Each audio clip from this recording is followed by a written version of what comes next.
Hello viewers, my name is Samuel. Welcome to my YouTube channel. For us today, we are going to do what we call potato planting. You have to go all through that preparation, step by step what you require, and everything that is required for you to have a huge production of potato. First step, you have to do what is called land preparation. Land preparation is where you have to plow your land or dig your land to ensure that your land is very suitable for the potato growth. Step number one, what you have to know about the soil. The soil is a major component of the potato growing, where you have to have the following elements of your soil. First, you have to know what type of a soil are you going to plant your potato. The best top type of soil for your potato growth, it is called the loam soil. The loam soil is a good soil for your potato, very suitable because it has small particles. It have what we call does not store water, have a good water drainage. Number three, have small particles that ensure that your potatoes have to form. The second component in the area of your soil is your soil structure. Your soil structure has to be good so that your potato can form well and be good of good size. The third component of the soil, you have the soil pH. This is where now you have to vary. The best pH of your potato to grow is 4.5. It requires a less acidity soil. What is the importance of a less acidity? For the intake of the minerals which is required from the soil. The first mineral that the potato have to take in large quantity, you have the calcium, you have the magnesium, and you have the phosphorus. If the soil acidity is very high, we have a low intake of this mineral, which will lead to a poor tuber size, poor production, and a waste of your resources. The other thing to know about the soil pH, the soil pH is very important. How do we know our soil pH?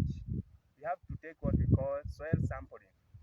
Soil sampling is where you take literal portion of your soil from your horizontal land or vertically, where you take it to your science lab or your science agriculture office, whereby you are going to be measured and you know what is your pH of your soil, either it is alkalinity or acidity.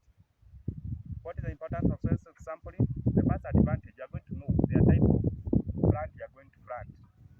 If, for instance, you go to your science laboratory and you are told your soil is above 8.5, that soil is not one of the best to plant your potato, because your potato requires an acidity soil of not less than 4.5 acidity.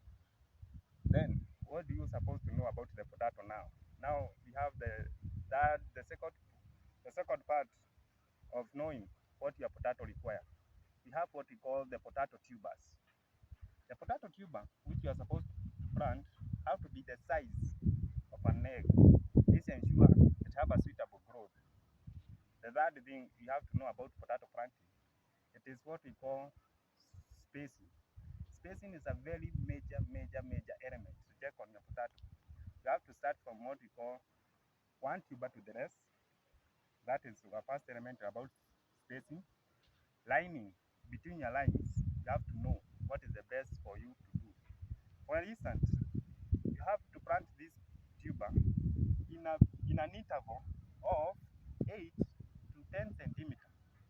This means this potato, if it's planted here and the rest is planted here, this potato will have a very great advantage to take all the minerals allowed this for itself and ensure height, bigger tubers, and high production.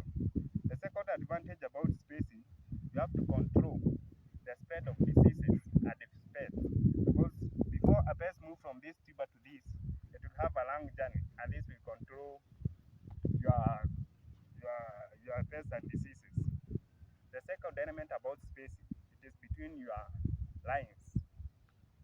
The lines have to be between 2.5 to 3 to 2.5 to 2.1 interval.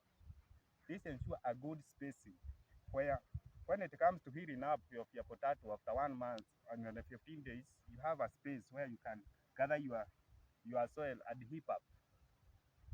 The second thing about this spacing, when the potato shoot out the soil, it have to enlarge its leaves. This gives us a place where it can bask on the sun because it uses the sun to make its food through the process of photosynthesis. The third thing you're supposed to know is the amount of fertilizer or manure to use in your farm. For instance, if you are planting a quarter acre, you have to use 25 kg of fertilizer. That is equivalent to 100 kg in an acre. How do I know the amount of fertilizer that I'm going to use in my farm? After you take your soil for sampling, you'll be told the inefficiency of which minerals you are required in your farm, and you know which type of fertilizer you are going to use. The best fertilizer to use, the best fertilizer you have to use have to require the foreign elements which are very common, the nutrients that are taken by the potato plant. You have the calcium, you have the magnesium, and you have the phosphorus. The third thing, how do I plant my potato? You have to dig a line or a trench of about 8 to 6 centimeter deep. It requires the following. If you are planting during the rainy season, you have to cover with a very shallow soil. This is because the potato will not be spoiled by the sun. But if you are planting during the very sunny day like ours today, we have to put a lot of soil because to ensure our tubers are not spoiled by the soil. For how long will our